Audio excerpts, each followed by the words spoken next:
السلام علیکم، آپ دیکھ رہے ہیں کے نیوز ایچ ڈی۔ میں ہوں حارث علی شاہ گیلانی۔ چلتے ہیں آج کی اہم خبروں کی طرف۔ آپ دیکھ رہے ہیں کے نیوز چینل انٹرنیشنل۔ رک کریں گے اکاڑا کا وفاقی محتسب سیکریٹریٹ ساہیوال۔ ڈائریکٹر جنرل وفاقی محتسب ریجنل آفس ساہیوال کے ڈی جی انچارج کی دیپال پور میں کھلی کچہری۔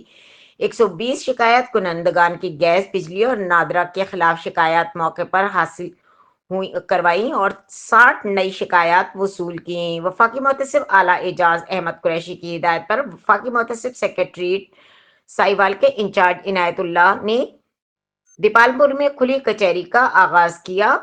کھلی کچہری کے دوران اداروں کے خلاف شکایات سنی اور متعلقہ اداروں کے افسران کو موقع پر ہی ہدایت جاری کر کے گیس، بجلی اور نادرا کے خلاف متعدد شکایات موقع پر ہی حل کروا دیں۔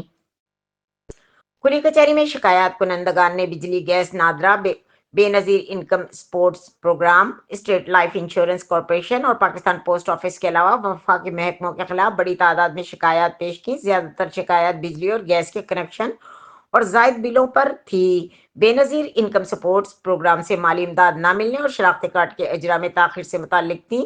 متعلقہ اداروں کی شکایات کے ازالے کے لیے موقع پر ہی احکامات جاری کیے گئے۔ متعدد شکایات کنندگان نے بتایا کہ ان کی بجلی کے ناجائز بل درست نہیں کیے جا رہے، بجلی اور گیس کے کنکشن کے لیے ڈیمانڈ نوٹس جمع کرائے مگر ابھی تک ان کے کنکشن نہیں لگے۔ کھلی کچہری میں مقامی لوگوں اور میڈیا کے نمائندوں نے بھی شرکت کی۔ قبل ازیں وفاقی محتسب ساہیوال کے ڈی جی نے وفاقی محتسب کے بارے میں آگاہی لیکچر بھی دیا۔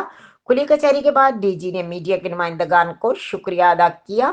میڈیا کی وجہ سے عوام الناس میں وفاقی محتسب کے بارے میں آگاہی پیدا ہو رہی ہے۔ انہوں نے میڈیا کے سوالات کے جوابات بھی دیے۔